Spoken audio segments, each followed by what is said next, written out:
Well, hey, folks, welcome back to What's Next Beyond Service. Today is episode 15, and the episode's entitled Win the Race.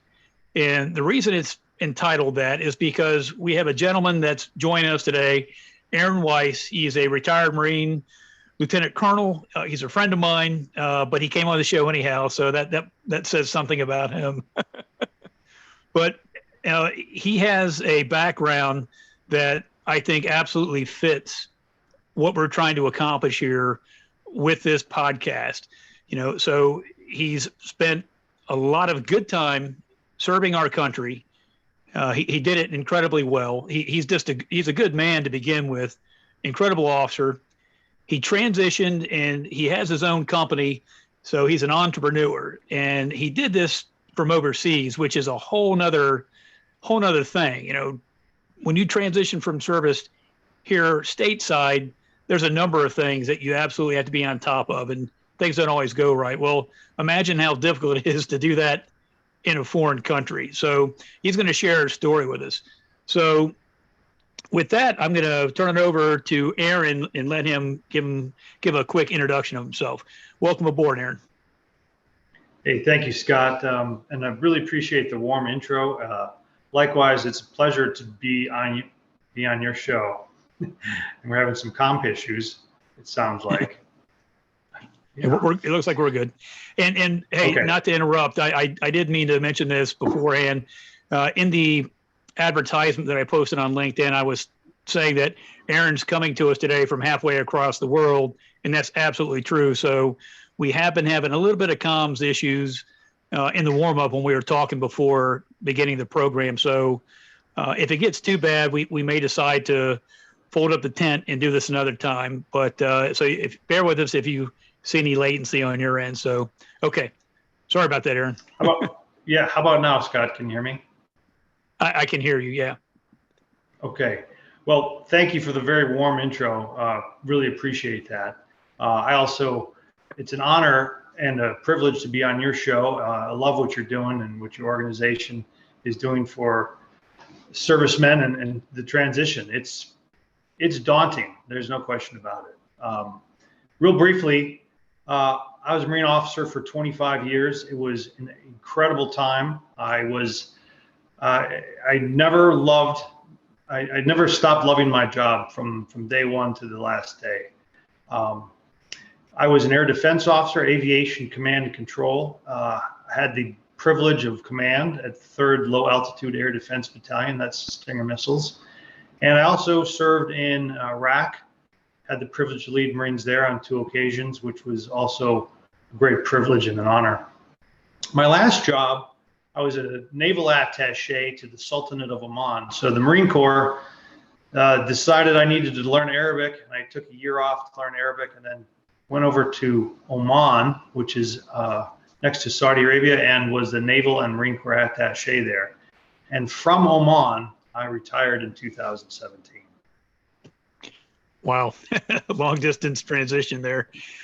Well, that's right. Yeah, that's and from when you look at kind of a general path for folks that are in the military, Marines in particular, I think you've got a unique background, especially the latter part of your career, because not many people do what you did in the Marine Corps.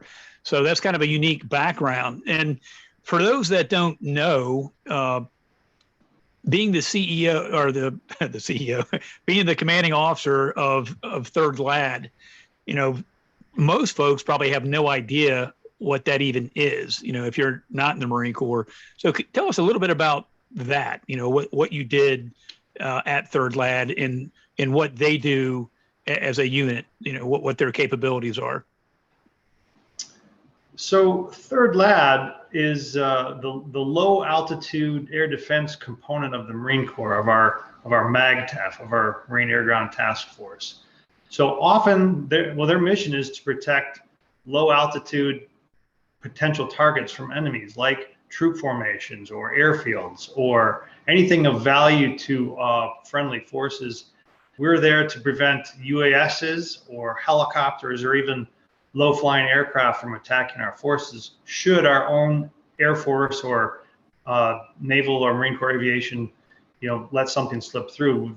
We are the last line of defense of the MAGTF. At the time, we weren't doing that. We were being provisional rifle company in Afghanistan. And when I took command, they had literally just returned from a rifle company or a rifle battalion deployment to Afghanistan and had not used their air defense skills in probably 18 months. So it was my job. Yeah, my job was to reorient the battalion from ground combat back to aviation and air defense. So that was primarily all I did, was starting again from, not zero, but like 2, and then building the battalion back up to an air defense asset. Yeah, I absolutely recall those days. Same with artillery. Those folks weren't necessarily doing, what they went into the Corps for, their primary MOS. They were being used in other capacities, and yeah, that's a huge challenge. I mean, even the Marine Corps itself, when you really look at it, over the past 20 years, we got so far away from our naval roots, and that we're essentially a land force doing what we did in 2 geographical areas. Then, yeah, I was fortunate. I was with the MU, so I got to do, MU stuff. But then again, we, folded right into Iraq. So we were actually split up a bit. We were with the Brits with 3 Commando, and yeah, that was interesting working with those guys. They're funny as hell. They got a very dry sense of humor, but they're very smart. I mean, they absolutely are professional. So learned a lot with those guys. But yeah, at any rate, over the past, well, I say past 20 now, it's been, a little longer than that. But yeah, things have absolutely changed in the military, and they were fortunate to have someone like you that could be there, as the guidepost and shepherd them, kind of back into the community, back into all the training and the tactics, techniques, procedures, SOPs, all those things that they need to get back into and hone and sharpen. So now you did a standard 2-year command tour with them. And then after that, you went to be the project manager at the Kingdom of Saudi Arabia under the Ministry of Defense. What was the most challenging thing that you dealt with in that job? Well, so I just want to back up. So after I was a battalion commander, I became the naval attaché, and I did that with language. It was 4 years. That was, I knew when I signed up for that was my final job in the Marine Corps. And so from that job, I retired from Muscat, Oman. My retirement ceremony was overseas. My family flew to Muscat for the ceremony. And from there, I retired. And part of my story is that my wife is in the Foreign Service.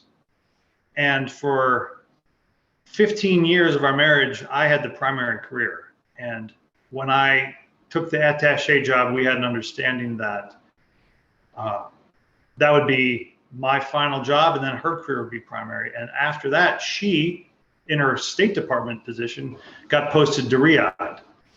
And it was my job to be the following spouse. And so when I retired, I actually had an advantage because I had a geographic location where I wanted to settle, and that was Riyadh. And as you probably have discussed many times in your show, there's 3 big components of a transition, and that is, who are you, where do you want to live, and what are you going to, what will you do? And so I had 2 of those 3 things already nailed down for me. And like we've discussed a little bit earlier, when you transition, your aperture is as wide open as this room, because in the military, we all think, and we all, for the most part, it's true, can do anything.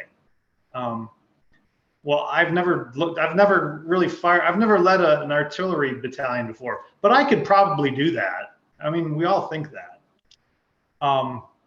When you open up your aperture to potential jobs and life after the military, you think, well, I could live anywhere and do anything. And that's obviously too broad to help anybody. So when I decided that I was going to be a project manager and live in Riyadh, well, that took this and turned it into this. Oh, and certainly. Because it was so narrow, I was able to really focus on the people that were the decision makers that could get me to a position. And that was people that needed project managers in Riyadh. And there's only about 15 of them. And I contacted all of them and kept bothering them until one of them gave me a job. Okay.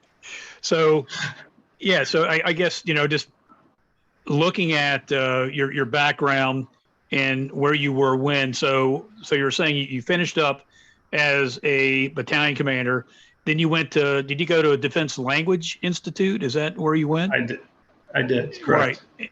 And so how long was that, a year, 2 years? Yeah, it was a year and a half of training. It was right. a year plus of language and then attaché school. And that's here on the West Coast, not too far from the Naval Postgraduate School at Monterey, correct? In that general area? Actually, it was all on the East Coast for me. Oh, really? Okay. Wow. Well, I'm sorry to hear that. Yeah, I know. Me too. Yeah. So anyhow, yeah, it's a beautiful area. Again, a bit expensive, but nonetheless. So you finished up, and then you were on the job there in Riyadh, and still a Marine, right? Doing your. No. So no. Okay. See, that's the part I misunderstood. Attaché, yeah. All right. So I was an attaché in Muscat, Oman, which is right next to Saudi Arabia. It's east of Saudi Arabia. And I retired there in 2017 and then took a job in Riyadh as my first post-service job. Got it. Okay. Now it's all coming together. Right. And it sounds like a military job because I was part of an advisory team to the Ministry of Defense, but I was doing that in a civilian capacity. Right. And part of my confusion is when you look on LinkedIn, it has the Marine Corps Eagle, Globe, and Anchor up there. When you're looking at your background, and there's a little spot there for a picture, had the logo there. So I just, was under the impression that you were still an active duty Marine in that capacity. But anyhow, so, well, that's pretty interesting. Most guys that are in the military, their spouses are either stay-at-home moms or they have other careers, and you're the breadwinner, as you said. That's a huge shift in itself to finish up a 25-year career and then, shift gears and kind of come around to the back of the locomotive, that thing that's going to, keep moving forward, because it's a whole nother position, mentally, physically, spiritually. I mean, I see that as being a huge change. So in addition to just transitioning from who you were for 25 years, now you're some other guy and you're in a very different spot. You're not in the United States. You're, learning a new position. Fortunately, you've got language skills, so it's not like you're there trying to figure that out. So that's obviously a benefit. So getting back to the specifics of that job you did there, what were some of the challenges there that you had in that position? Well, it's kind of the same challenges you have everywhere. And that challenge is generating trust with the people that you are working with. So in the military, trust is kind of assumed, right? You have my trust until you don't have it. And in my first job with the Ministry of Defense, even though I could speak passable Arabic, their English was better, so we did all of our conversations in English. But it took me like 7 or 8 months to build trust. Right. So it's no big secret here, but it's kind of simplistic, but it's really important. Like, the world is made on relationships and whom you know and whether they trust you. And it took a really long time for me to generate the trust that made me effective in that job. Whereas in some, with Western cultures, we want to get shit done. Sorry, we want to get things done. So we're going to assume that the guy that I'm dealing with is honorable and will keep his word. So we can go ahead and make a deal and be done today. In the Middle East, it's completely different, and it takes a really long time to generate that trust. And if some people never generate that trust, and you don't get the deal and you don't get anything accomplished. So that is something I knew because I had been living in the Middle East for 3 years at that point. But I wasn't able to be as effective as I wanted to be because it took so long to generate trust. And it's not like I could walk down to the office and drink coffee and do it that way, because our times together were very limited, maybe once a week. So it took a long time. Right. Well, yeah, that's actually very, very enlightening. And, I know when you look back at time at Command and Staff College, that was one of the things that was driven home. It's all about relationships, about building those relationships, that trust factor. And, a lot of the folks that came in and talked to us, that was repetitive. And that's something that I absolutely took away when it comes to how you deal with people is, gaining that trust and knowing that that's how you get things done, as you said, through relationships. So, yeah, it looks like our picture is shifted away from you there, but I'm sure it'll get back, once you start to talk. So at any rate, well, no, that's an enlightening thing. And a lot of folks who haven't been outside of the United States probably might not look at that and understand the cultural differences, right? I think a lot of folks that are in the United States that don't travel abroad really don't have a concept of the different cultures and, what's acceptable and the things that you have to do to make things work from a business perspective and relationship wise. So, all right, well, I'm sorry, were you going to say something, Aaron? I was just going to say, and I know this is something that everyone in the transition community hits, and I'm gonna hit it too. It's about networking, and networking maybe too passe. Maybe it's about relationships, right? I developed in my job search. I developed some personal relationships with people who didn't offer me a job.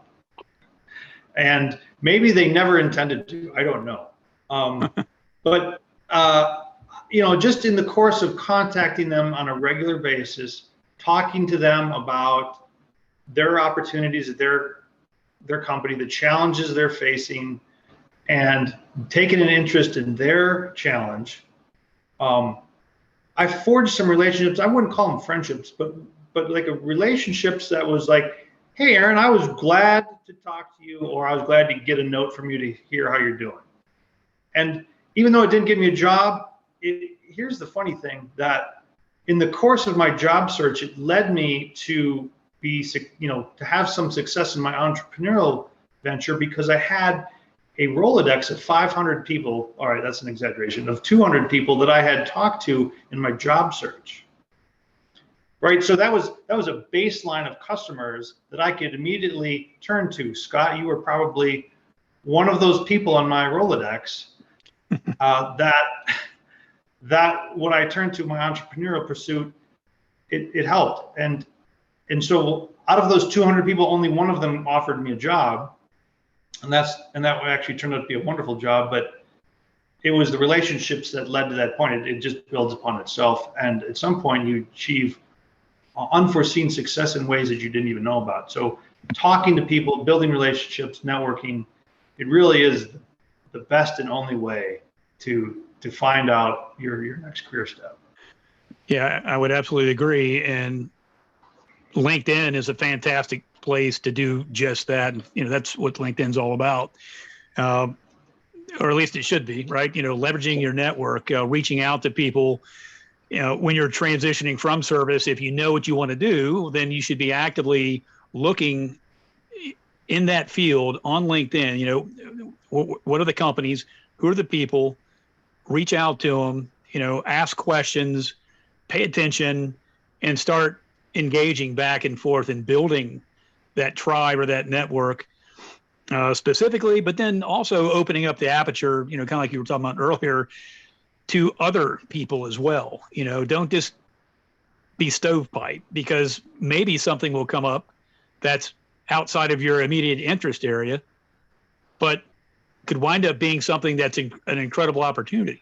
But yeah, so leveraging and building those connections is huge when you're transitioning. I transitioned in 2012. LinkedIn was there. It's not what it is now. And, I didn't have a whole lot of connections outside of the Marine Corps. People that I was connecting with on LinkedIn were in the Marine Corps. I mean, that's cool. I got to connect with folks that I probably wouldn't have met otherwise, but I didn't understand the power of LinkedIn until a few years later in, getting in and leveraging those relationships. It's very important. So let's do this now, Aaron. So you are doing your thing there, and at some point it's time to come back to the States. So you're leaving that job. Your wife is the primary breadwinner, so you guys are going back stateside and plugging back in with what she's doing.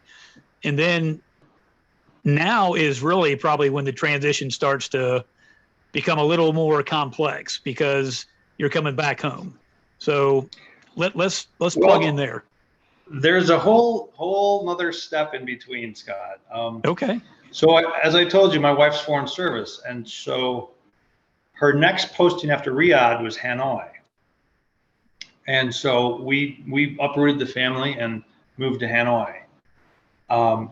And at that point, I was actually prohibited from working. There's an embassy rule that spouses could not be employed.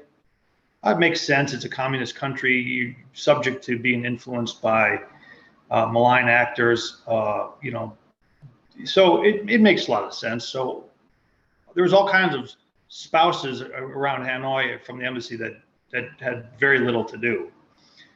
And after I unpacked the house and got everything set up and the kids off to school, I had, for the first time in my life, nothing to do. And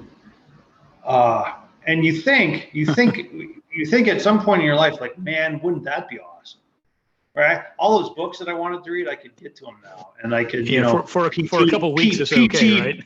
PT 2 hours a day, all the stuff I'd never have time to do, I'll do it. It was awful. It was like the most awful thing ever. So couldn't find a job, and again, who are you and what do you want to do? Those were really the questions I was asking myself. And I would actually say that my job in Riyadh allowed me to defer that, right? I got a job right when I was looking for it. I left the Marine Corps on Friday, and on Monday I had a job, right? It was no stress at all. Probably nobody wants to hear that, but it took me 6 months of job search to get to that position. But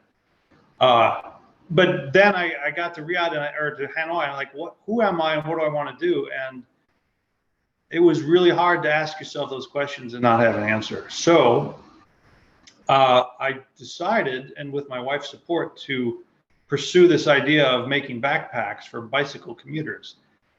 And after we made that decision and we gave ourselves a timeline and a budget to do this, I found out that Vietnam is the #1 manufacturer of backpacks in the world, and was able, through the skills we just talked about, networking, relationships, doggedness, determination, not giving up, found a backpack factory in Hanoi that would build my backpack.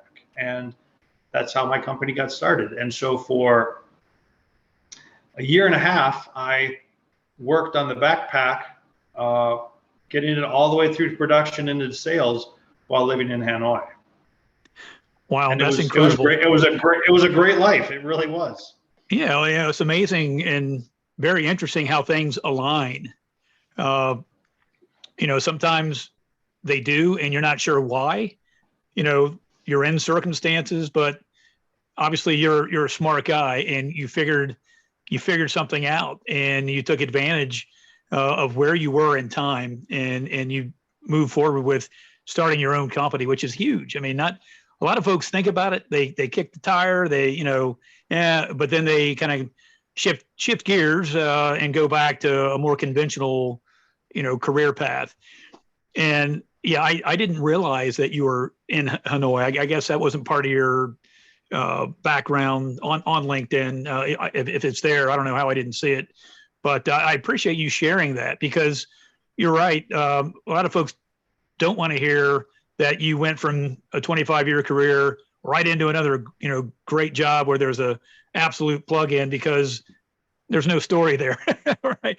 And Right. a lot of folks don't have that, right? They have a very different circumstance, and so interesting that was delayed, and Yeah. you spent the time, you figured out what you want to do. You went out, and I think that's pretty, just thinking about that now, not knowing the language too. Obviously they probably speak English proficiently. I don't know. I've never been to Vietnam, but you were able to do all the cultivating, all the groundwork there to build the baseline of your company. With the intent, obviously, you were looking down the road of having to do this stateside. So I'm sure you were making all those connections, looking down the range for how all that's going to come together once you're back in the U.S. So how far did you get with your business in Vietnam? Were you actually at the production selling, or did that happen once you came back stateside? So I reached full maturity while living in Vietnam, and it's important to note that I have an American company. It's registered in Michigan. That's my it's my corporate headquarters. It's where I pay my income taxes. Everything I do is in the state of Michigan. But I was out in front. I was at the factory, right? I was at the factory for 2 years. And so while I lived in Vietnam, my residence was Michigan. So everything I did was as an American company. So I developed the pack, had the idea, I designed it. I talked to found the factory owner, convinced him that he should do business with me, some guy who has no backpack experience whatsoever, and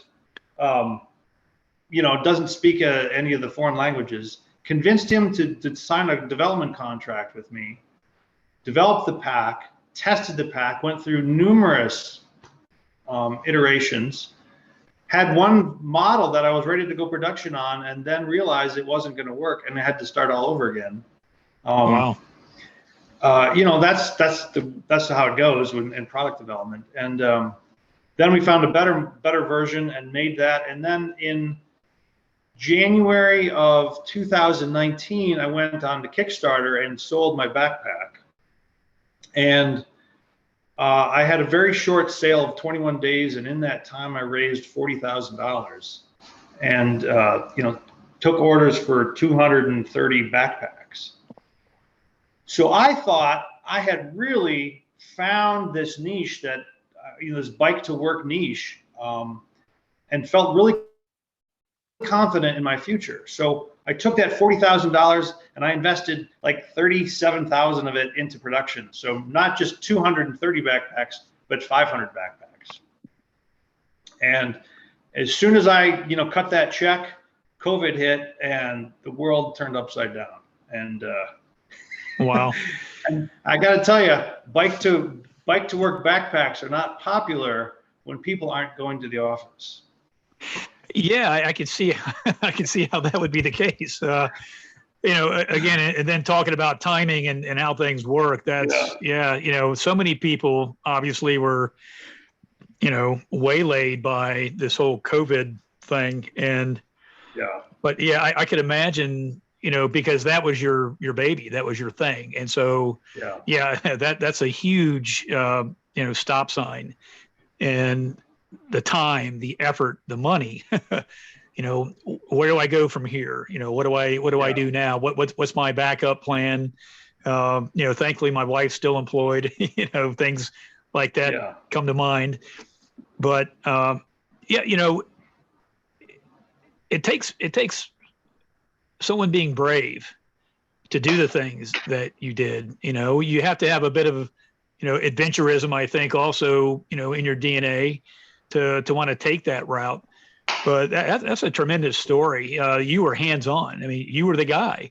You were there on site, making sure that things were done to your specifications as well. And I'm sure that was probably day on, stay on, making sure that what you envisioned comes out on the other end. And it's something that you're proud to put your name on, even though it's not your last name. And again, it's GrüneStrasse. Correct. That's the name of your company. I always, GrüneStrasse don't want to mess that company. up. Yeah. No, you did great. You did great. It's German. It means Green Street, and right. It's a backpack that promotes bike to work commuting, and in the backpack you can pack your suit wrinkle free, or if you're going to work at the Pentagon, Scott, you can pack your service Charlies without wrinkles. Well, that's a reason to buy it right there. Right? That's right. That's what I designed it for. Yeah, no, and that's smart. And which since we're talking about it, let's just kind of jump into that a little more.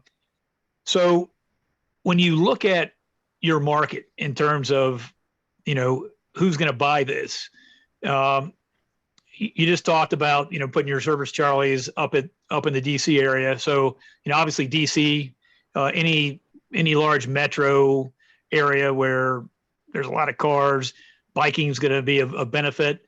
Did you have any certain target areas geographically that you were trying to focus on, or what was that? How did you go about that? Well, I obviously my urban mobility is kind of my tagline, right? It's not designed for somebody to in Oshkosh, Wisconsin to go to work there. It's designed for somebody who is in a fairly mature market that has bike lanes, and it's bike lanes are reasonably safe streets, and most metro markets have that. Not all, Phoenix, not the best place, but so it was designed to. I really felt it could be an international product, and I marketed it on LinkedIn to Japan, South Korea, Australia, Western Europe, United States, and Canada.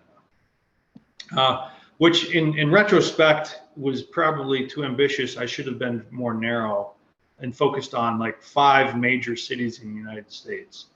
But you don't know what you don't know, right? And find out.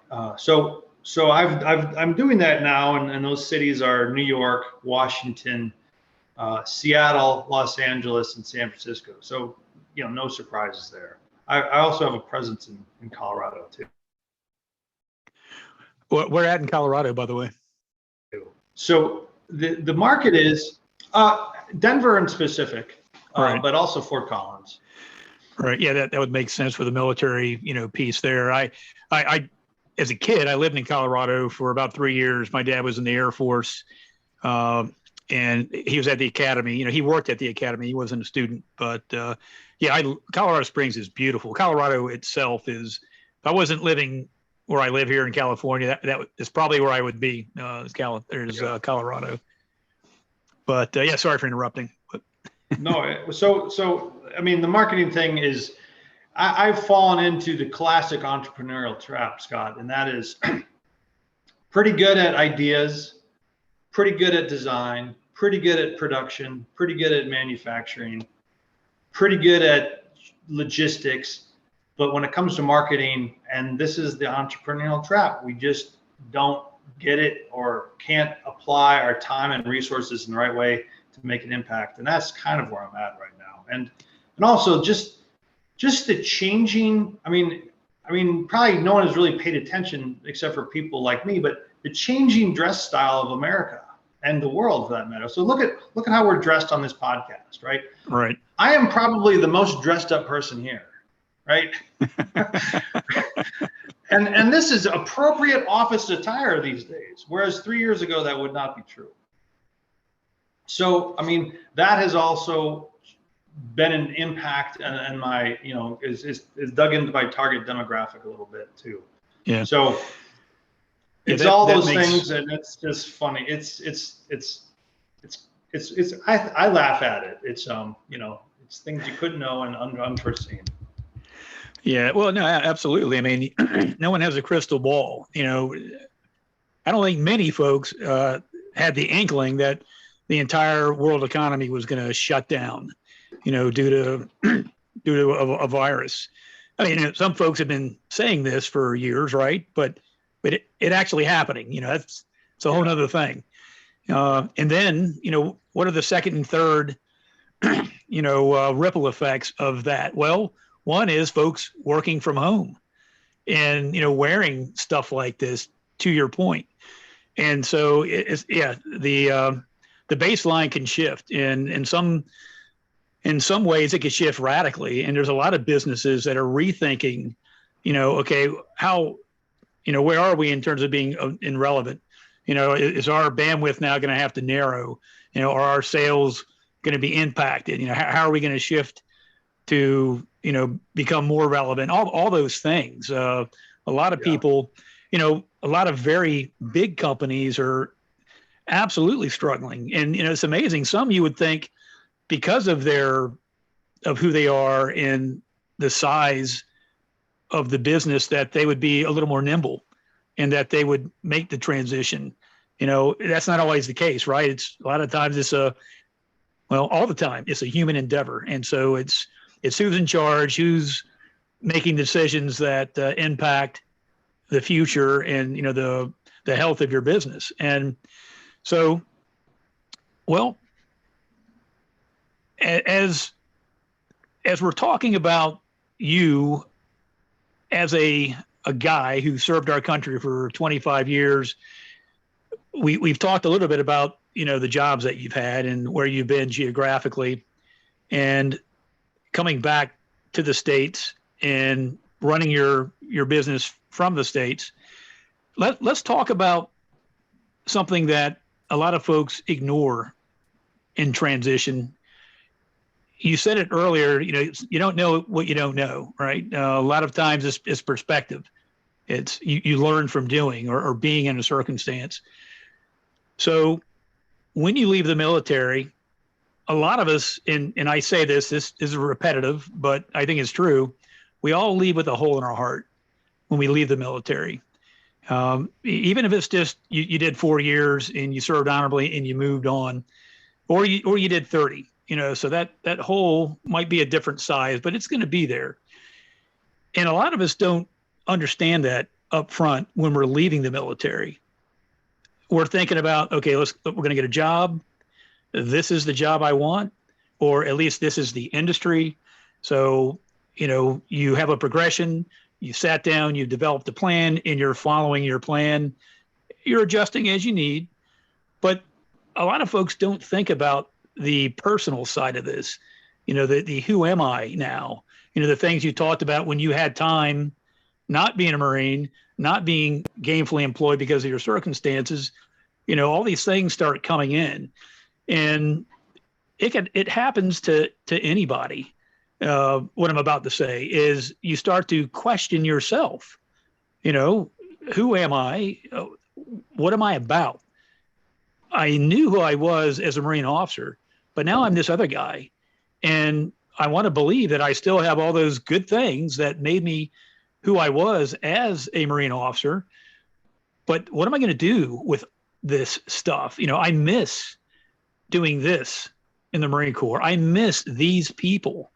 And some folks wind up filling that hole with things that aren't good, bad decisions. They connect with the wrong people. Maybe some folks get into substance abuse. Maybe they have conflicts with their spouse. There's so many things that can happen when you're not paying attention to the human element of transition. Pardon me. So let's talk about that. Again, you transitioned overseas. You had to come back home stateside. These are all things that most of us don't deal with when we leave the military. So what more can you share about you and your experience in that light? Well, Scott, you're exactly right about the searching for oneself. And I think in a way, military service allows us to not have to worry about our identity as a person at all. Because for me, and I'm sure for you and most Marines, like, who are you? Well, I'm Aaron and I'm a Marine Corps officer. I'm like, that's all I needed to say. I'm done. I mean, I don't really care what you think. I mean, because I'm very comfortable in this position. And then not having that, you just take it for granted, especially after 25 years, that my identity is not wrapped up in the Marine Corps. I'm independent of that anytime I want to be. But in fact, that's not true. And that's not a bad thing at all. I mean, we take that very proud of who we are and whom we work for. So no question, I struggled with that. I told you, I deferred that struggle for a year though. And I only mentioned that I moved quickly into this transition job to say that I didn't have any time to dwell on it immediately after my retirement. All of the previous 6 months until I retired, I was working on finding a job every single day. And like I said, I had a database of 200 people that I was talking to. So there was a tremendous amount of effort. So that was where my focus was. And that was who was I? I was an Arabic speaking project manager looking to work in Riyadh. That was my pitch. And that's who I was. And then when I was no longer an Arabic speaking project manager looking to work in Riyadh, and I wasn't a Marine, and I had no opportunities to work in Hanoi, then the hard questions came. So how did I deal with it? I went through I had a number of choices. Like, I thought, well, I'm going to train and become an age group champion in the Ironman triathlon. That was actually a legitimate option for me to pursue. And I'll interrupt and say, yeah, if you know Aaron, absolutely, he's a stud. He always was. He and another close friend of his smoked me all the time when it comes to your PFT score. I was always really good. I could get the setups and the pull-ups, but that run time, these guys are. Anyhow, he's an incredible athlete. So yes, that was a potential. But my point, it's actually a pretty ridiculous goal, but it was something that was available, right? Another thing was to become like a scratch golfer, right? Vietnam has a lot of golf courses. Another one was to get really involved in the kids' school. I mean, so those are selfish. And then I had some other things: get really involved in the kids' school and perhaps be a substitute teacher or parent on the PTA, something like that. I mean, so all those ranges of things came to me, and I discussed them with my wife. But and I'll give you one story. Before I had come to this decision and was really struggling with this, I went to a party, with a bunch of of my wife's friends from the embassy, and they're like, "Hey," I'd introduce myself. I say, "Hi, I'm Aaron." I'm like, "Oh, Aaron, what do you do?" Like, "I'm a stay-at-home dad. I take care of the kids." And they're like, "Well, I gotta, go over here." I mean, I was nobody. I mean, it was awful. I was retired. I'm a retired Marine too. Like, oh well, neat. But wow. it was a real gut punch to be, nobody, and have nobody interested in who you are and what you had to say, because I was nobody and I had nothing to say. And that's a bit of an ego bruiser right there. I mean, I'm sure. Yeah, I'm sure a lot of spouses probably feel that way too at some of these events, right? Especially if they're if they're a stay-at-home spouse. I could Yeah. see where, yeah, wow. It was really tough, and so I had to go through this struggle, and it was a struggle, and it wasn't something I decided in a couple of days. It took a number of weeks, months probably. Then I decided, I've always said to myself and my family, if I have the time or the money, I'm going to make this bike to work backpack. And the circumstances were that living in Hanoi with my wife's salary and my retirement check, I could do that. It was a calculated risk, but the timing was right. And then I pursued that with, full gusto that, you would expect. And I went to another party after that, right?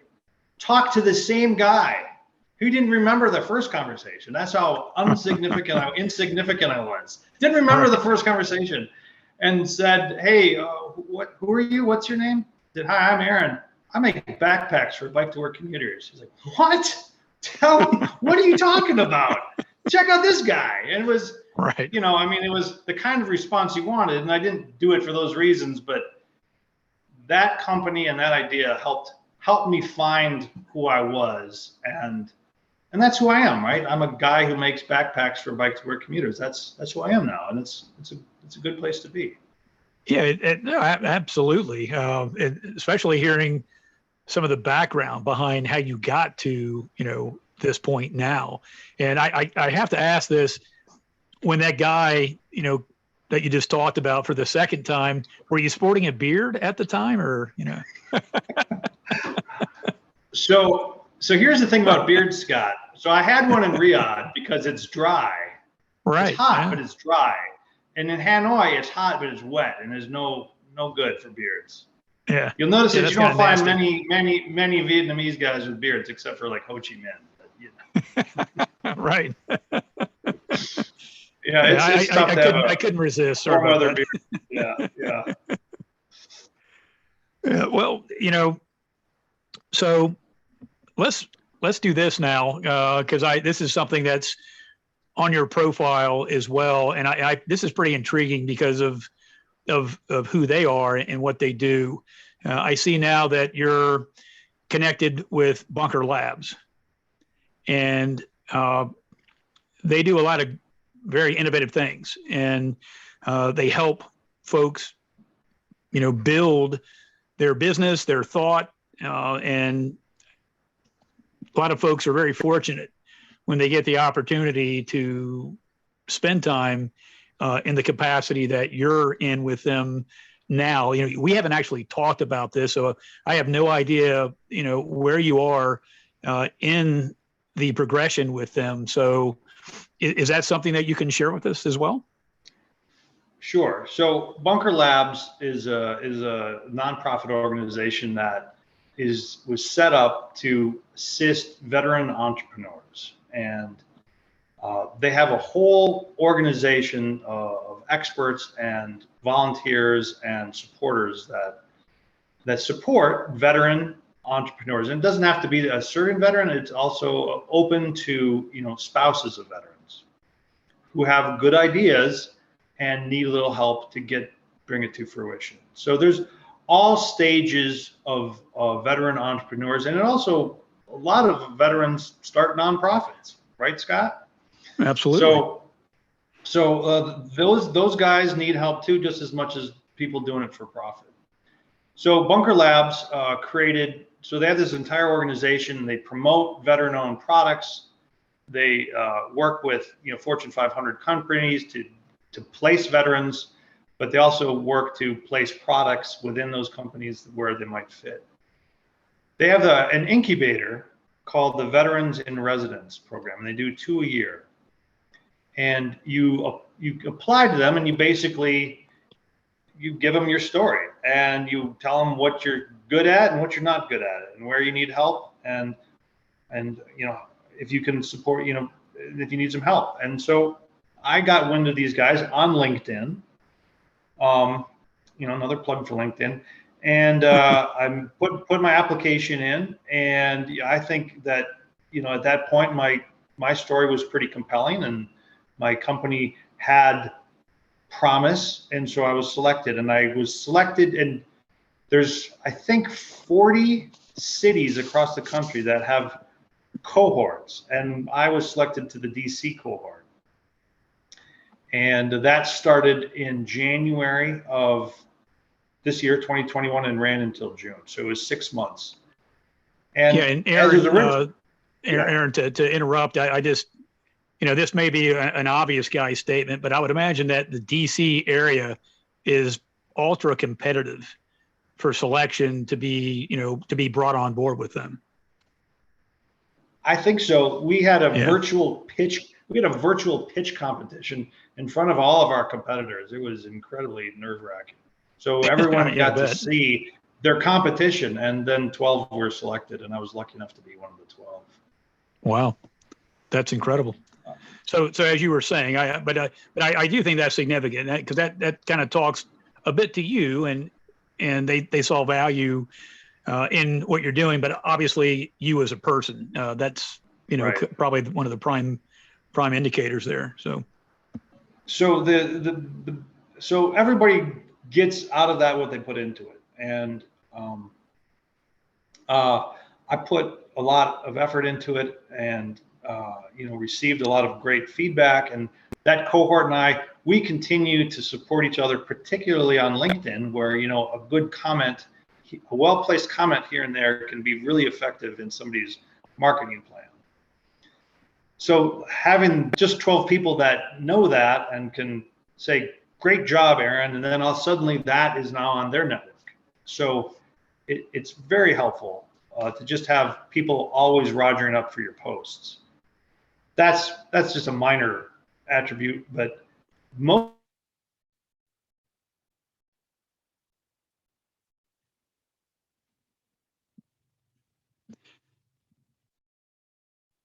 importantly was, as a veteran, are solopreneurs and doing it by themselves.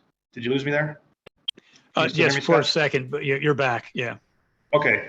So we're solo, and we're doing this ourselves. And my wife, at very early in the process, she did not want to know the difference between Cordura and Dobby nylon fabrics, right? She didn't care about, zipper pulls and shit like that, or things like that. So having someone to talk to about the business that's not your spouse was probably the most valuable thing that I found, hearing how they overcame their struggles, helping me with mine, and then also holding you accountable, because you met every week and you're like, what are you going to accomplish in the next week? Well, I'm going to reach out and talk to 5 bike shops. And then did you talk to them?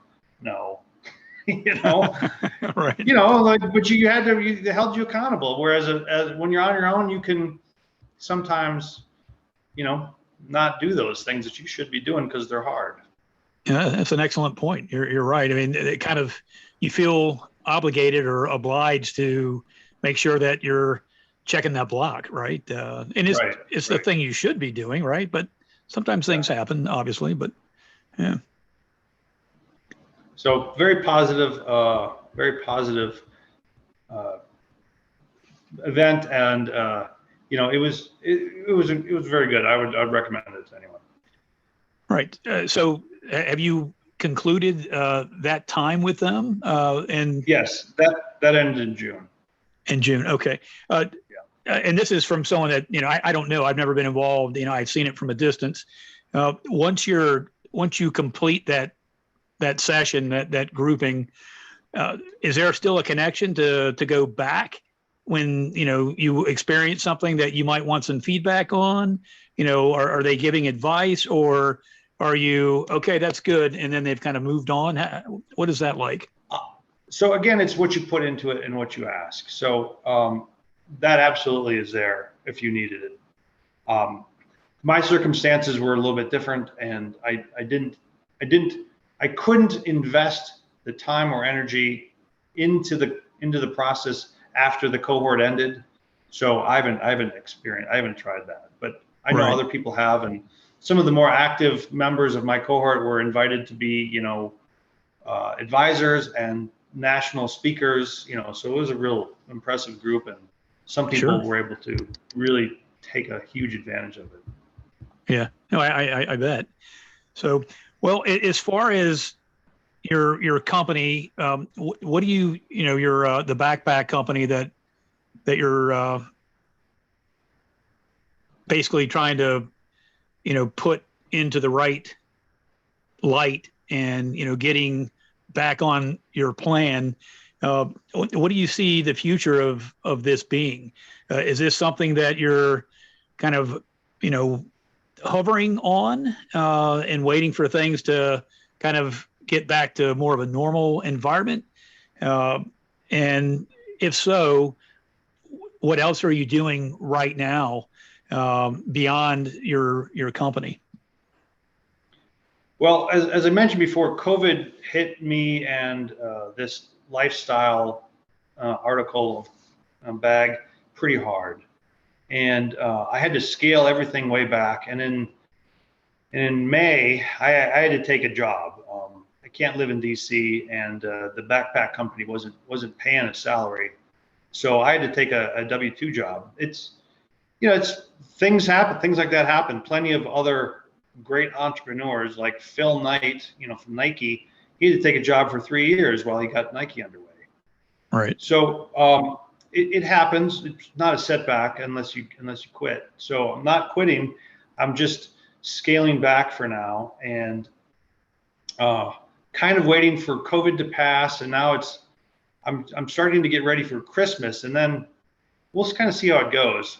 I've got some odd interest in selling in Australia and Japan, so I might be filling some big orders there that could be pretty nice. That will help build some momentum.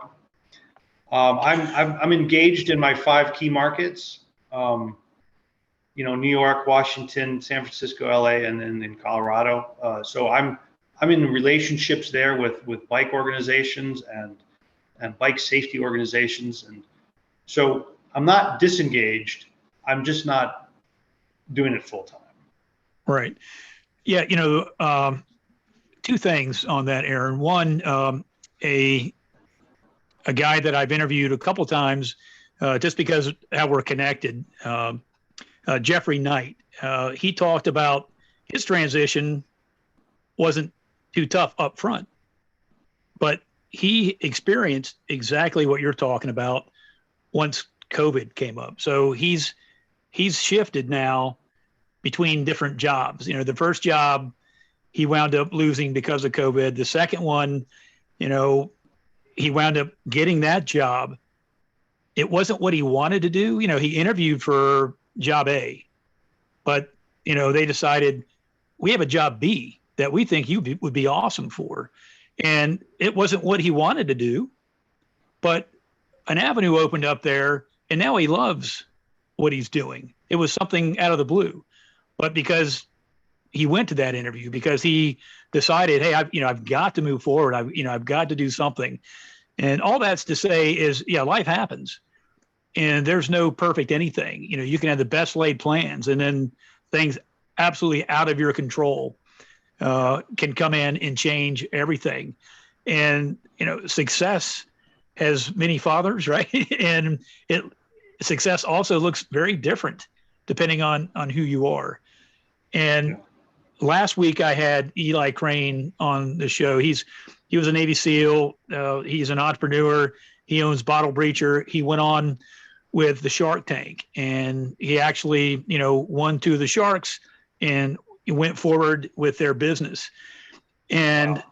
It's amazing on timing with things. And I'm sure that his business may have actually gone up, the Bottle Breacher, with everyone being at home, drinking more maybe. But, not that that's really funny, but again, it's about, what are you doing? What's happening at time? How do those things come together? And how are you impacted? But something that he did talk about was, hey, people only know me because, oh, he was a Navy SEAL. Or, hey, he's that guy that was on Shark Tank. All this stuff's come easy to him, which isn't the case. He shared some background on, the good, the bad, and the ugly, and how difficult it was starting out in a garage. I mean, how many successful folks started in a garage, right? We know stories about folks that did exactly that, but it wasn't easy. And it's a lot of time and effort and a lot of stress with your spouse and, with your family, all those things that most folks just don't see. They just see that bright, shiny thing, what success looks like to them. And absolutely, that's an important thing that we need to remember as people, as folks who have transitioned from successful service to our country, that your success doesn't have to look like everyone else's. It also might not be immediate.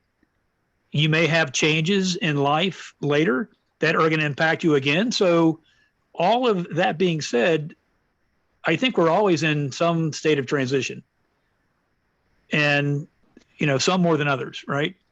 And that's where it sounds like you're still in that transformative stage now with what you're going to do going forward.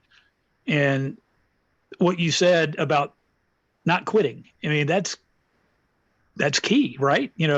Those who quit don't succeed. And it's easy to quit, and from what I know about you, Aaron, you're the antithesis of someone that doesn't quit. And, I'm proud to be connected with you as a friend. I look up to you as an individual. You're a good man. I know you're a good husband. You are a very smart guy. You're one of the smarter guys that I had connected with as a Marine. There's a lot of smart Marines, but I think you're a top shelf guy, and I know that whatever you wind up putting yourself into, you're going to give it 110%, and you're going to find a way to make it work. And if you need to pivot, you're the guy. I mean, I have absolutely no doubt about that. And I also know that you're busy, and I appreciate the fact that you took time to come on today to tell us your story because it's unique. There are some things that are universal, and we've talked about those, and how things affect you as a person when you transition. But I wish nothing but success to you and your family, and to all of your endeavors. And I hope for all of us, obviously, that things get better and we can move on as a society and as a world, and kind of get back to more of a normal life, and that your endeavor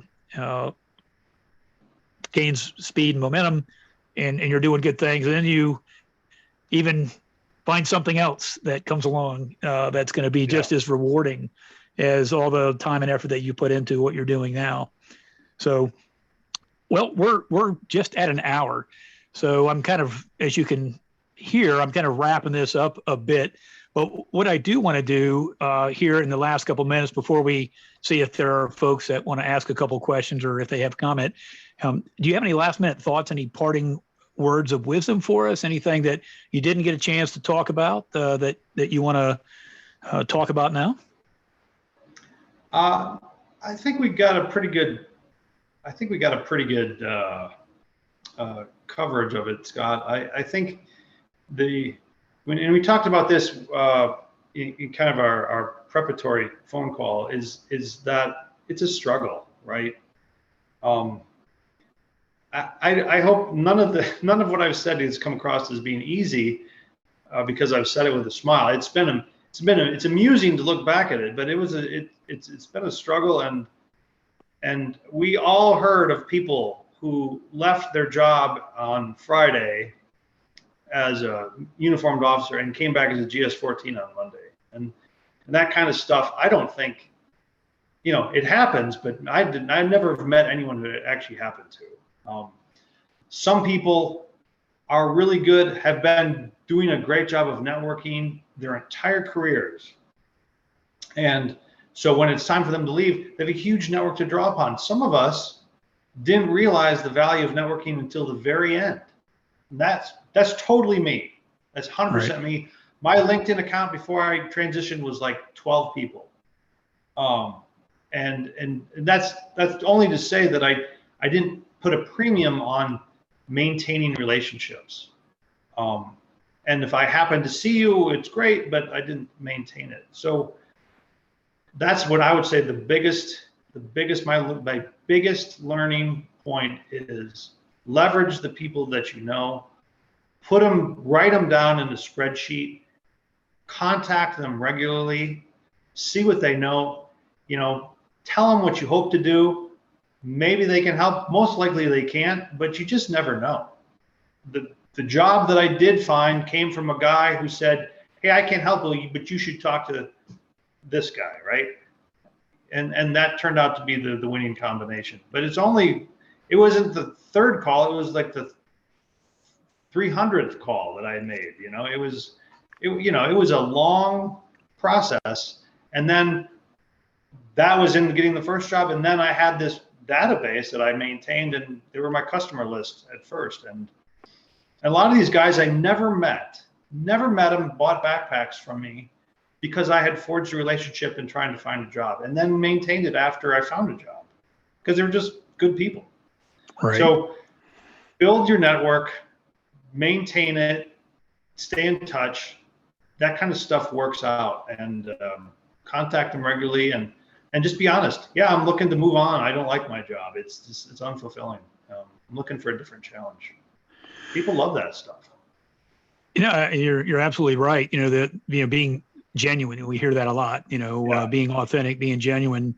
At some point, folks can tell, right, whether you are or not. Yeah. And then we talk about the whole thing about being vulnerable. All these things that are that we hear. But there's a lot of truth to so much of what you just said. And I can't help but kind of laugh a little bit thinking back.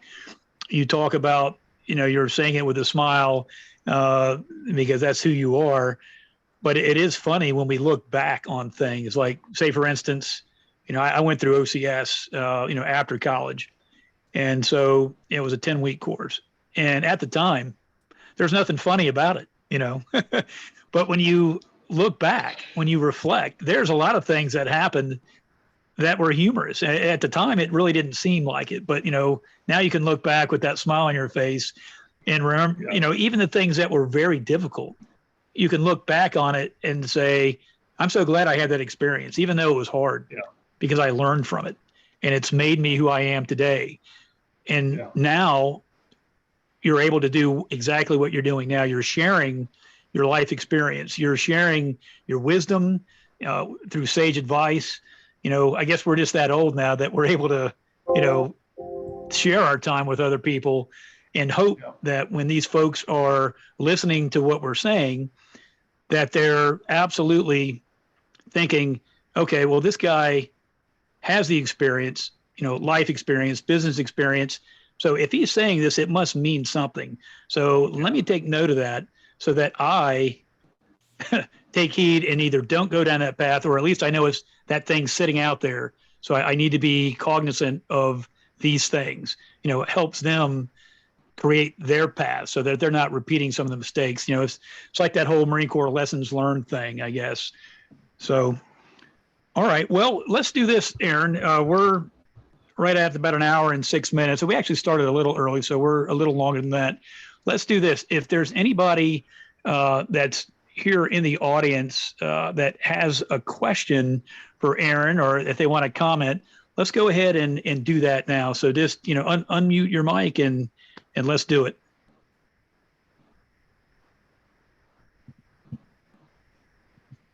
Aaron, how are you? It's Paul. Hi, Paul. Real pleasure to meet you. Semper Fidelis. Semper Fi. I appreciate, first of all, Scott, you bringing him on. And I just want to reaffirm what you said about relationships. I'll give you two quick stories. One of my mentors is a colonel retired up in the DC area. The other one is a psychologist we used years ago in a workplace violence situation that we now teach, through our alliance at the summits. I would have never have thought that Irving and I would cross paths again. So 15 years later, I called him. I said, this is what we're doing back in the Midwest. Here's how we morphed the company. We're also out of Michigan. To the value of relationships that you mentioned, like that is so true. I mean, you and Scott have been discussing that.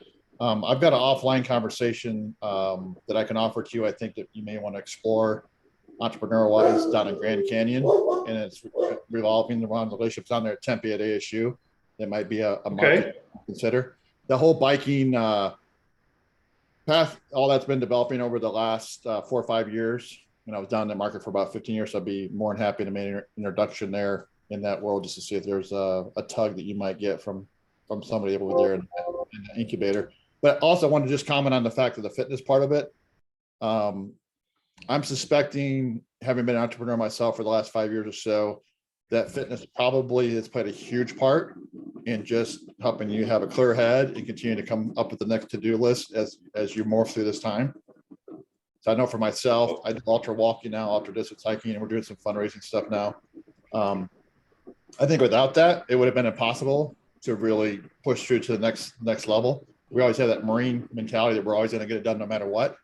But boy, when all this stuff starts hitting you, and in our profession, our broader profession, even though I'm not in the executive protection world, we saw companies just shut down across the nation. I mean, they just started shuttering and getting bought out during COVID. So that's why we realigned and did a broader approach to leadership and ethical training and workplace violence training. But just wonder if you could comment briefly on how that worked for you on the fitness side, if you don't mind. On fitness, yeah. Well, number one, it's ironic that you're offering me an opportunity in Tempe after I bashed Phoenix for having being poor for bikers. So you're all good at thank the you. south side. Thank you. That's where all the bikes are. Yeah, Tempe is different than Phoenix. Yes, I know. It is. Yeah, it's great. So when I was in the development process, I was living in Hanoi, and I was big on my bike. The irony, of course, being that I worked from home and I was developing a bike to work backpack. So I never used it. I never used my own product. But I was on the bike a lot and logged a lot of miles when I was there. And I mean, I love biking. That's why I'm doing this, right? I want to get more people on bikes. I think it's healthy. It's great for the environment. People, their mental and physical health just go through the roof when they start biking a lot. It's proven in numerous studies. It's one of the most fantastic exercises that man has ever created. That's what this backpack is all about. So I was biking a lot at the time, and because I love it, and it's I want more people to experience that same elation of going on a great bike ride more often, and maybe even to work. Yeah, guys, this does my heart so well, because that's another part of why what's next beyond service. That's what this is about.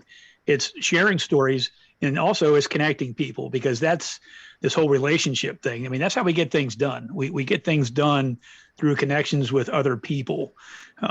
And thank you so much for, coming on and asking that question, which is an absolute brilliant question to ask, because as a Marine, you're probably, when you look at statistics, Marines are probably like the top 1% of people in shape in the United States. Maybe not one, maybe five, I'm not sure.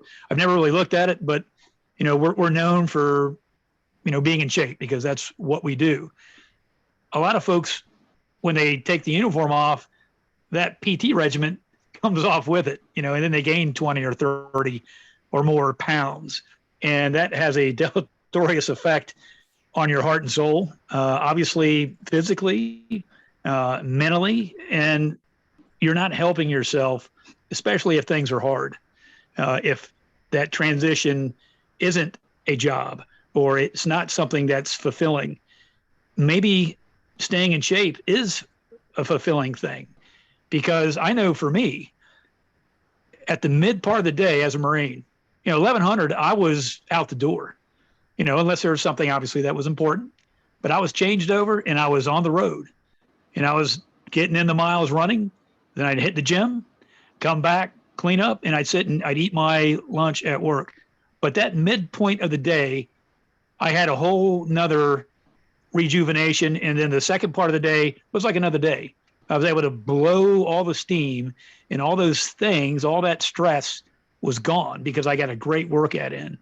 And it allows you to stay mentally sharp and fit as well. And there's absolute value to that I think a lot of folks shortchange. A lot of folks think, oh, I don't have to do that anymore. True, but the long-term effect of good health is so important, and it absolutely bears on your mental well-being, and to be able to fall back on if things aren't going right, hey, you have your health, and put some more energy into that. So that was a great question. And then hopefully something happens here with you and Aaron on moving forward here. That's it's all about possibilities. But again, thank you for your time and for that question. Yeah. And hey, Paul, if you know, I apologize. I don't have LinkedIn in front of me. I've got a lot of folks I'm connected to. If we're not connected, if you don't mind, if you can shoot me an invite, I would love to connect with you as well if we're not connected. Same. And Aaron, thank you. Aaron, if you'll do that with me, you'll see the E Alliance, and you'll see, I believe my picture's up there. I've got 2 connections at two colleges, I think, that are super bike friendly. We've got personal relationships, so you just never know what will come out of that. And that's right. Quite frankly, it's the Marine Corps history that you have that will really resonate with both of these. These are American patriots. They're people that speak your language. You just never know. And they might say, hey, maybe not me, but maybe this next person over, one relationship will move. Right. Absolutely. Be very happy. Thank you. That. Yeah, no problem. That's good stuff. Thank you. Yeah. Well, okay. Well, is there anyone else that's still with us that has a question for Aaron or me, or a comment? Yeah. Do you have a few minutes? Do you have a couple of minutes? I don't know. I know you probably want to wrap it up. I have time for Lynette Beavers. Absolutely. Well, thank you. I'm Lynette Beavers, and Jack Beavers is my Marine Corps spouse. That hope everybody reach out to Jack Beavers. He needs some Semper Fi brotherly really connection. We're actually in a transition right now because he just got a job transfer to Charlotte, so he's transitioning now, trying to find place to live and everything. I can't even imagine. I didn't meet him in the military, so. But I actually do have a question, Aaron, about your backpack that you were talking about. I came in late, so I missed. Can you tell me a little bit about that? Sure. So as I just mentioned, biking is my passion. And when I worked at the Pentagon, I lived in Washington, and it's pretty bike friendly. And I thought, hey, wouldn't it be cool if I could become a bicycle commuter and just bike everywhere in town, because it was, that close. And I couldn't do it because I couldn't find a way to transport my uniform from my house to the office. And, as Marines go, like, having a crisp uniform is the only option you have. A wrinkled uniform is not an option. So I looked around, and there was nothing on the market. This is, 15 years ago, nothing on the market that would keep your suit or uniform wrinkle free. And I said, well, I was willing to spend $250 for something like that. Didn't exist. And I said, well, if I ever get the chance, I will build a backpack that you can put a suit in and keep it wrinkle free. Well, that's what my Shellback Bike to Work backpack does. So it basically takes everything you'll need for your workday. It puts it into a garment bag, and it is designed in such a way that your suit or uniform or dress or work attire remains crease free, and then also has room for your shoes and your toiletries and your hair dryer and all the other stuff, lunch, the laptop, water bottles, all the other stuff you'll need for your day, which allows you to put it all in your pack, organized easily so you can find it once you get there and ride your bike to work. And my goal is to get more people biking and more people biking to work. And I think that the benefits to individuals is great. And the benefits to the local environment will be fantastic, because that's, CO2 that's not being emitted in the air. And that's what it's all about. That actually sounds very interesting to me. I wonder if that's something that Charlotte might need. These big cities, they do now. Well, I actually have a partnership with Sustain Charlotte, and Charlotte.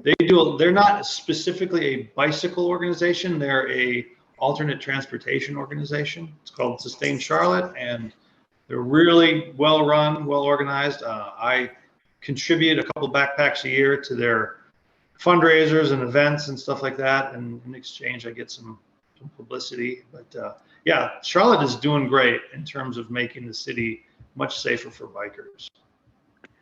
Hey, Aaron, if I could add here real quick, the material that your bags are made of, they're probably, water resilient, obviously, but don't you also have a like a sleeve or something that you put on that's waterproof or something for folks that run into the weather? Well, thank you, Scott. They are waterproof. They're made out of Cordura and nylon. The black one is Dobby nylon. They are waterproof, but the zippers are not waterproof. So it's good for like fog or mist or light rain. But when you get a downpour, you have to put the rain sleeve on, and that comes standard, and it's totally reflective, bright yellow, super safe for low light conditions. And it comes with it. You just pop it out of the bottom, cover it up, and it takes you like 5 seconds to load that up. So thanks for that plug there, Scott. Oh, yeah.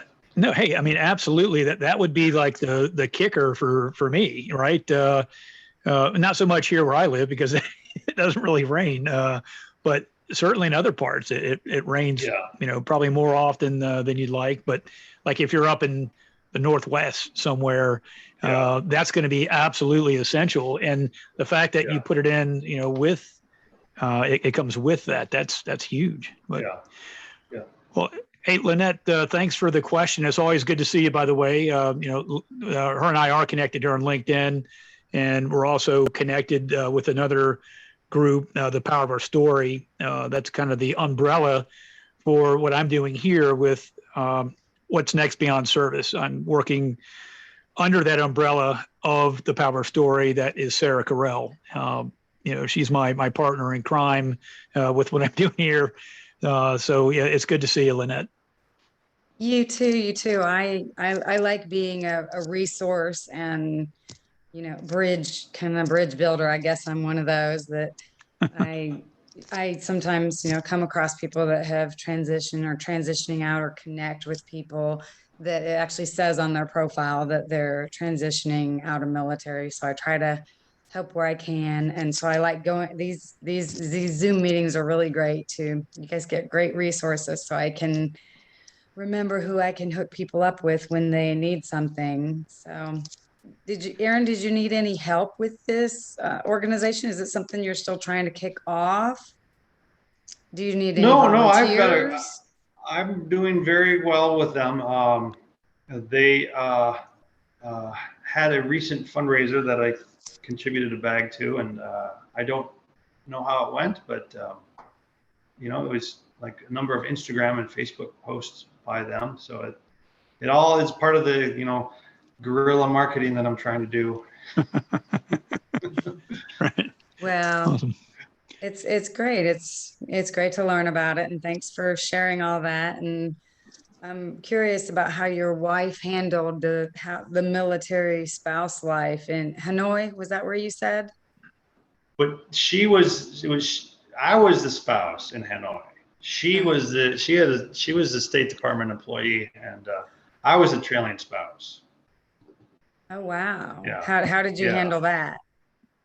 Well, not well. We talked about it earlier. It was really tough. I had lots of free time and had to do some soul searching.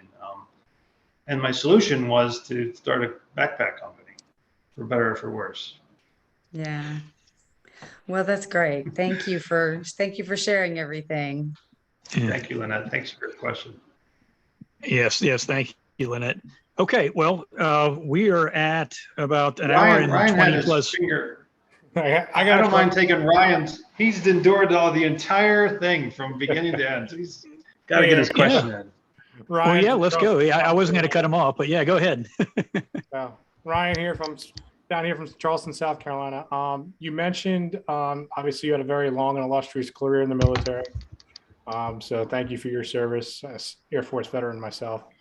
But you dedicated a lifetime to service, and then you talked about having, later on having a network that was really helpful. And as a local police officer here in my area too, we see a lot of these veterans are getting out. They don't have resources. They don't have that network. They dedicated their lifetime or many of their young years to service, and now they got nothing. And, how did you, with your transition adjust, particularly on the you said you had a hard time mentally and, dealing with the struggles of going from a lifetime full of service and a job to being a, following spouse at that point? Well, we kind of alluded to it at the beginning, like I found a job. So my wife was at the US Embassy in Riyadh, and I had a job out in town in Riyadh. And I worked with the Ministry of Defense, and all of my colleagues were retired military. So in many ways, I never left my previous job, right? So I was around people with the same mindset. I was around people with the same culture. They weren't all Marines, but they were all the same.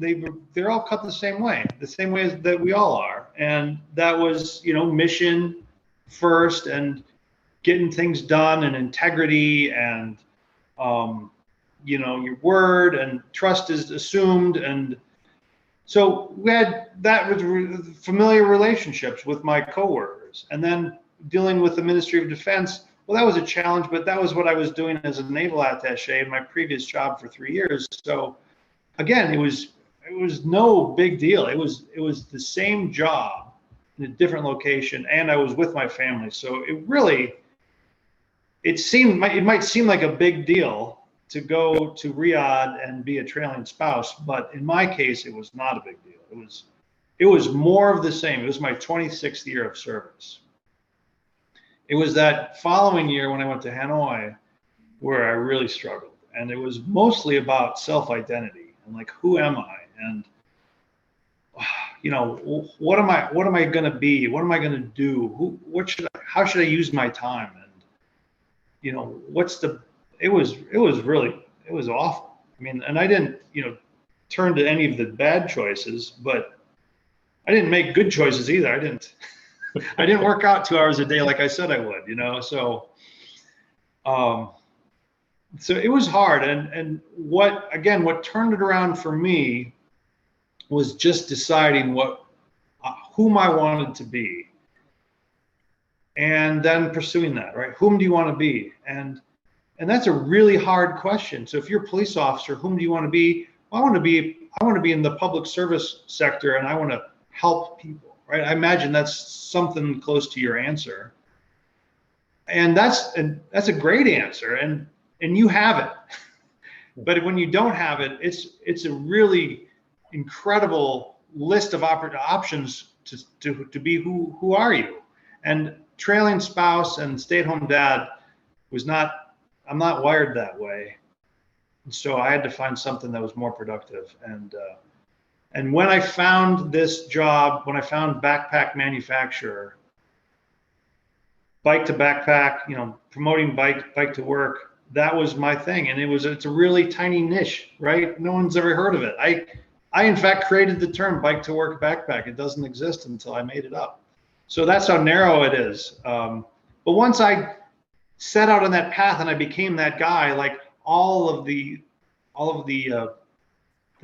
mental and emotional issues that I had, they just went away because I had a purpose, and I became that different person. Does that make sense? No, that's awesome. And Charleston, South Carolina, we're a pretty big biking community down here. If you ever want to bring the business down here. Well, I would, man, that's like the greatest city in America, Charleston. Man, and it's on the East Coast, Scott.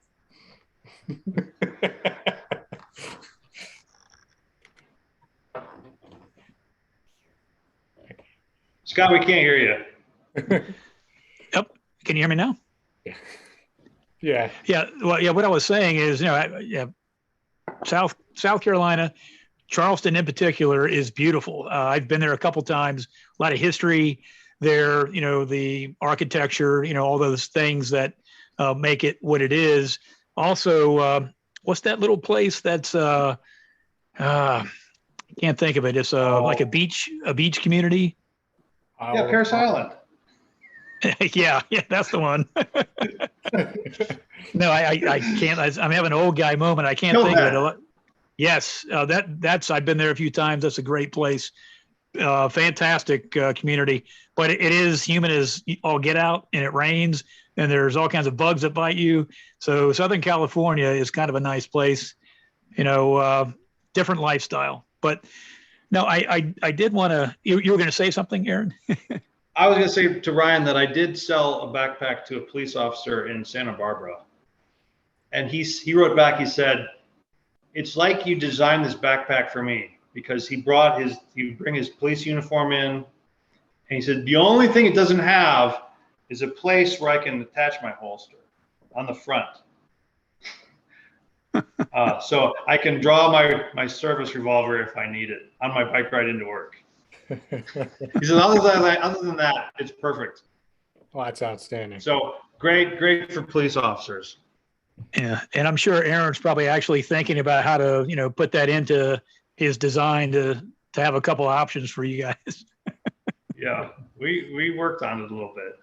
Yeah. Well, something that you guys were just talking about, in finding yourself, sometimes you find yourself through volunteer work, because if you've got time, right? We all have time, right? It's a matter of what you do with your time, and finding time and having priorities. I know for me, volunteer work is big. I get, my soul is filled through that function, because when you help somebody or you help an organization that you believe in because of their mission, and you see the results of your effort and of other people coming together, the goodness in that is just so, it's good. It's exactly what it is. And it helps to fill your heart. Even something as silly as, at least for me, doing yard work. That's something that I get benefit because it's therapeutic. It looks like it needs attention. You give it that attention. It looks the way that you want it to look. And then you sit back with your cold beer and you admire that bit of work that you put yourself and your time into. So yeah, folks that are struggling with finding purpose, I think that it may not come in a job, right? Sometimes you find a job, it's going to pay the bills, and that's what's required at the time. A lot of folks work an entire lifetime and they don't love their job. And, that's just life. If you're able to find a job that you're passionate about and all those things align, that's incredible. And I don't think it really happens a lot for most people. So what do you do? For me, it's you look for other areas to where you have more control over aligning with those things and finding purpose, because there is purpose outside of your job. Absolutely. So, food for thought there. Okay. All right. Well, hey, thanks for your question as well. I think at this point we're like right at an hour and a half. So I know it's what time is it where you are now? Are you like at 12:30 midnight? It is tomorrow, Scott. Yeah. Okay. Well, wow, we've really pushed the envelope here time wise with you, Aaron. But okay. Well, hey, in wrapping this up, folks that were with us live here, thank you for your time. This was a outstanding interview with Aaron, getting to kind of pick his brain and understanding who he is, what he's doing, and his transition story. Aaron, thank you again for your time. You're coming to us from halfway around the world, and it is late for you, and I'm sure you've got things that you have to focus on this morning, your time. So like sleeping. Yes, absolutely. Okay. Well, again, Aaron, thank you for your friendship. Thank you for coming on and sharing your story. And I'm sure that the folks that see this, it'll resonate with them. And it's just one more thing to put in their toolkit for, how they approach their transition. So with that, get some sleep, and I'm sure we'll talk here down the road. All right. Thank you so much. Take care, guys. All righty. Amen, brother. Take care. Bye-bye.